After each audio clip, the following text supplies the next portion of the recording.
guys, welcome back to my channel. So today's video is going to be my 5 underrated animal companion fantasy series. Title in progress. I, like most others that I have seen around BookTube, am a sucker for animal companions in a story, and I am a sucker for animal companions in real life, obviously, also, but like, I love them in my fantasy stories. I feel like they make any story 10 times better. Anytime that there is an animal companion, like that's one of my trigger words, I am so in.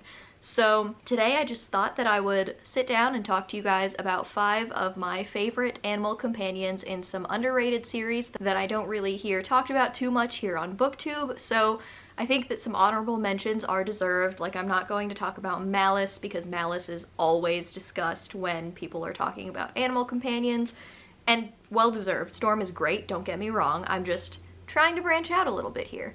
I'm also not really going to talk about the Dresden Files because everybody knows about Mouse and whatever the cat's name is. I don't really remember what his cat's name is. Anyway, I'm not going to discuss that. I'm not here to talk about like Aragon or Harry Potter or any of the more like widely known fantasy series. So what I'm going to start off with today is one that everybody should expect from me, and that is Hounded by Kevin Hearne. I talk about Kevin Hearne on my channel a lot. I love this series so much, and I know that there are a lot of people that don't particularly love this series because they don't think that it's as good as the Dresden Files, but I tend to disagree. The Iron Druid Chronicles is always going to hold a special place in my heart. I love everything about it. Druids and Celtic mythology, it's one of my favorite things in the entire world. I love it. And Oberon is an Irish wolfhound that talks, and he is featured in pretty much every single one of the books in the Iron Druid Chronicles series, and I just think that he's the best. He's the best animal companion. I will never find anything that tops Oberon. He's adorable and he's great. Hounded follows Atticus O'Sullivan, who is a 2,000-year-old druid who is currently on the run from an ancient Celtic god. He made some mistakes in his youth, and he's pretty much been on the run for 2,000 years. I want to say that there's 9 books total in this series. I could be wrong. I probably should have looked that up, but I didn't. But I want to say that there's 9 books total in this series. They kind of just follow Atticus through his adventures. It's very much not like a monster of the month kind of deal, but Atticus kind of gets himself into some situations, and he needs to continuously get himself out of said situations, whether it's due to his own actions or due to promises that he's made to other people, or what have you. But throughout it all, there is a deep and abiding love for his friend and companion Oberon. And I love that. I love that so much. His dedication to his dog is the best thing in the entire world. Oberon is a great friend, and I just really love everything about this series. It's always going to be one of my favorites. Kevin Hearne is definitely one of my all-time favorite authors, and I just highly recommend this series to anybody who will listen to me gush about it. The next book that I wanted to talk to you guys about is Green Rider by Kristen Britton. I mean, look at this cover.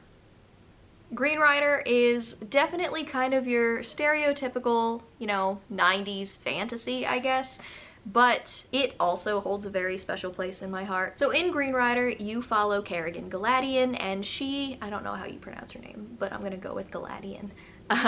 And she is running away from school, pretty much. She got dismissed from school, and so she's trying to get herself back home to her family to try and present herself to her father and explain what happened. And on the way there, she comes across a dying man with 2 arrows in his back. She finds out that this man is a member of the King's Messenger Service, and he died trying to deliver a very important message to the king. And he kind of just gives her this mission and gives her this message and asks her to carry it on, and she does, at great peril to herself. And all of a sudden, Kerrigan finds herself deeply embroiled in some political issues and intrigue and just trying to survive in the middle of the forest, and she's never really done anything like this before, and everybody's out to get her because everybody knows that she's, well, not her specifically, but she is carrying a message and she's taken the guy's horse, so they kind of know what they're looking for. So yeah, that wasn't the best explanation of this, but I highly recommend it. The entire Green Rider series by Kristen Britton is so good. At this point, I think book 7 is coming out later on this year, and I've just been rereading all of it. Well, all of it. I've only reread Green Rider so far, but I have been trying to reread it, and I've decided I'm going to try to reread the series before the next one comes out, just so that I can be fresh and try to remember what's happening. And so on to the animal companion. Condor is great. You don't really get to see as much of him here in this first book. He mostly, for the majority of the book, goes by the horse, because she just took this dead guy's horse. She doesn't know, like, what its name is or anything. But his personality definitely shines through, and he's a little bit of a sassy old man, and I love it. I love that about him, and Kerrigan is also a fantastic main character. She's very much the reluctant, like, I just got shoved into this, all I'm trying to do is go home and be a merchant with my father, and I don't know what I'm doing, but we're here and I might as well help. It's great. She's great, and I can't wait to move on to the next book in my reread, which is First Rider's Call, because, again, I love this series so much. This next book is difficult for me to describe. A little bit of an introduction is that my uncle told me about this book when I was really, really young. Probably middle school, I think, is when I read it for the first time. He had told this story about how it was really hard for him to find. He'd read the first several books, but he could never find the end to the series, and so he hunted for it in every bookstore, blah, blah, blah, blah, blah. He lent them his hard-earned copies that he had searched everywhere for. He lent them to me. I read them. I immediately fell in love with them, but I obviously had to give them back. Years later, thrift books and Amazon became a thing, and I finally thought to search for my own copies. Anyway, that is the Gondola Cycle by Randall Garrett and Vicky Ann Hadron. How do I describe this series? Essentially, you follow Ricardo Carrillo, who is, I believe, an ancient languages professor, like here in our world.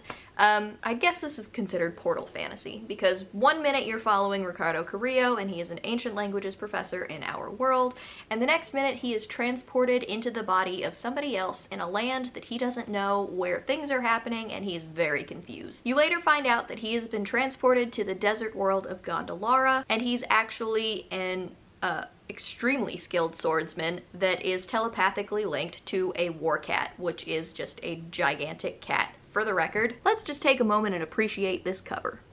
Yeah, it's great. It's something else. But the fact that the cover is not the greatest cover you've ever seen does not detract from the fact that I fell in love with this series as a kid, and I really need to reread it to see if it keeps its magic as an adult, which is funny because I'm recommending it to you guys anyway. But I do remember really, really loving the war cat, whose name was Keisha, and I remember loving everything about their companionship and the fact that it was a partnership. Everything about it was great. I believe that total there are 7 books in the series. This copy is actually a bind-up of the first 3, and then I have the second volume as well, which is a bind-up of the following 3, and then the third, which is like a single, shorter, relatively shorter story. And I just remember being blown away by the ending. It could have been predictable. I really don't recall. It's entirely possible that my reread of this won't necessarily stand up to what I thought of it when I read it when I was younger, but I'm gonna recommend it to you guys, and you can let me know what you guys think. It's extremely dated. This was first released in 1981, and this particular copy was printed in 1983. So yeah, it's older, but I still love it. I still have a very special place in my heart for this entire series. And, you know, hopefully a reread is forthcoming, because now that I'm talking about it, I really, really just want to read it again. So the next section that I'm going to talk about is not about one book in particular, but I am going to discuss Tamara Pierce as an author. She is dedicated to this entire section of my bookshelf. I do not own all of her books, unfortunately, but I own the majority of them, and I have read everything that she's ever written. I am specifically talking about Tamara Pierce's World of Tortall. Everything that she has ever written in the World of Tortall, to my knowledge, maybe not Tempest and Slaughter, and not the short story bind-up, but the 4 main series that she writes in the realm of Tortall all have an animal companion. So I'll start with Alana the Lioness, which follows Alana, the lioness. No. It follows Alana, who does not want to go and become a priestess. She doesn't want to go to school to learn how to become womanly, and she decides that she and her brother Tom are going to switch places, and she's going to pretend to be a boy. And in so doing, she's going to be sent to the king's castle, and she's going to become a page and learn how to become a knight. It's very much your, Mulan trope where the girl pretends to be the boy, except I love the way that Tamara Pierce does it so much. She deals with a lot, and the entire Lioness Quartet is just so good. But specifically, the animal companion, what this is about, is Alana kind of adopts a cat, which you learn more about later on in the series. The cat does follow her and give her guidance throughout the entirety of it. They kind of have a mental connection, so they can talk to each other there. It's all great. I love everything that she's written so much. So the next series of Tamara Pierce's that I wanted to talk about was the Immortals Quartet, which follows Dane, who is gifted with wild magic, and essentially this is the most animal-heavy series that Tamara Pierce has written.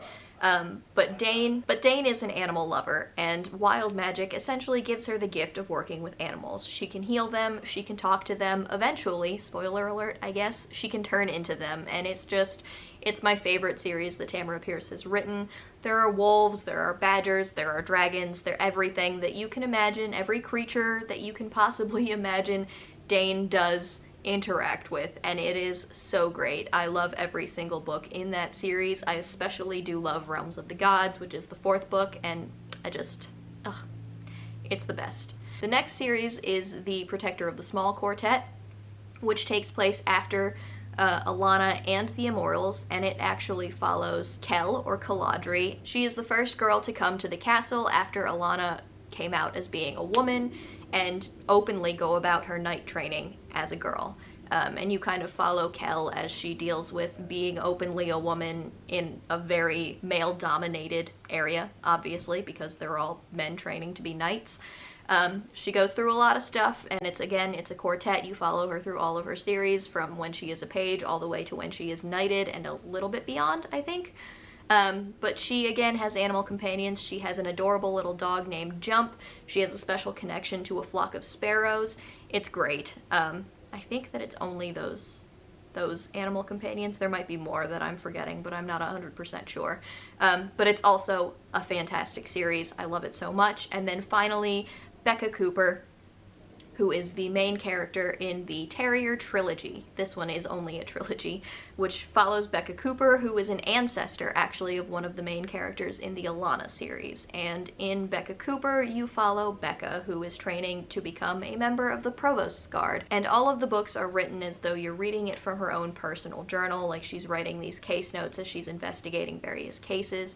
It's a learning curve dealing with her handwriting as she slowly gets better at grammar and spelling and whatnot. But it is really, really interesting. It's, again, one of my favorite series by Tamara Pierce. Is there any that I don't like? The answer is no. Anyway, but ironically, Becca's companion, even though the books are called Terrier, Mastiff, and Bloodhound, are not dog-centric. Hey guys, it is editing me from the future here, just jumping in to say that that was actually not correct. Becca does actually end up adopting a Provost Guard trained, dog, whose name is Achu, and she's adorable, and I'm really upset that I totally forgot about her. And all you want to do is give her the biggest hug, because the poor thing has just been abused from her previous handlers. So, yeah, Achu is great, and she is a dog companion, and I just lied to you, so I'm sorry about that. She actually has a cat that is her companion and follows her everywhere, and they're just kind of used to it, who goes by the name of Pounce, I believe. And she also has a special connection to the pigeons in the city, and I think outside of the city when she does travel. She just has a connection to pigeons, which is explained in the books. I'm not going to go into it because it could be rather spoilery, but just read them all. They're all fantastic. There is not a single book in the Tortall world, or quite frankly in her other series either, that is not good. I will recommend Tamara Pierce to everybody of every age all the time. She's fantastic, and you should read everything that she's ever written. So the last series that I wanted to talk about was the Aisling Gray series, which is written by Katherine McCallister. This is a little bit of a turn because it's not strict fantasy, I would say this is really a paranormal romance series, and it is fantastic. Katie McCallister is a fairly well-known name in the regular paranormal fantasy world. She's written a lot of paranormal fantasy books, but far and away my favorite series that she has written is the Aisling Gray series. So Aisling Gray is a courier, like a magical courier, and her job is at this particular time to take a magical artifact and deliver it to somebody in Paris. But when she arrives in Paris to the house that she's supposed to deliver the artifact to, the person who is supposed to receive it is dead. And while she's standing there over the body, somebody else enters the room and steals the artifact, claiming that she is not just a courier, or not a courier at all, I guess, but she's actually a demon lord, and she is his destined mate. So it's definitely romance heavy, and it's centered on the romance between Aisling and Drake, who is actually a dragon shifter, which is very prevalent in a lot of Katie McCallister. She does a lot of shifter stories, but she also does specifically a lot of dragon shifter stories, and they're all fantastic, for the record. They're great. But anyway, after Drake leaves with the artifact, Aisling decides that she is going to play a little bit of detective, try and get it back to finish up her job, and she does accidentally summon a demon. But the wrong one, in the shape of a Newfie, hence the animal companion. So Aisling has accidentally summoned Jim, who is in the shape of a gigantic, slobbering Newfoundland dog, and he is hilarious. While this might stretch the bounds of, you know, an animal companion just a little bit, I think that his preferred form throughout the entire series is a Newfoundland, and he doesn't really leave it very often, and she's stuck taking him for walkies and all sorts of things that is just hilarious. Their travels together through the 4 books are so funny, and I love them so much. Katie McCallister is really great at writing just laugh out loud paranormal romances, and all of the Aisling Gray books are really no exception to that. And what is there not to love? You've got dragon shifters, you've got demon summoning, you've got romance, and you've got a talking magical demon dog. I mean, it's perfect. It's literally perfect. I love this series so much. If you're a fan of paranormal romances, I really think that you would like it too. Alright guys, that is it for my 5 underrated animal companion series. I hope you liked this. If you have read any of these, please let me know in the comments down below. I would love to talk about any of these with you, because I don't see enough of any of them on BookTube, quite honestly, and I think that they should be talked about more. Even if they are on the older side, they're definitely not new releases, but they're all series that hold special places in my heart, and I would love to share them with you. So that is it from me today, guys. I will see you in my next video.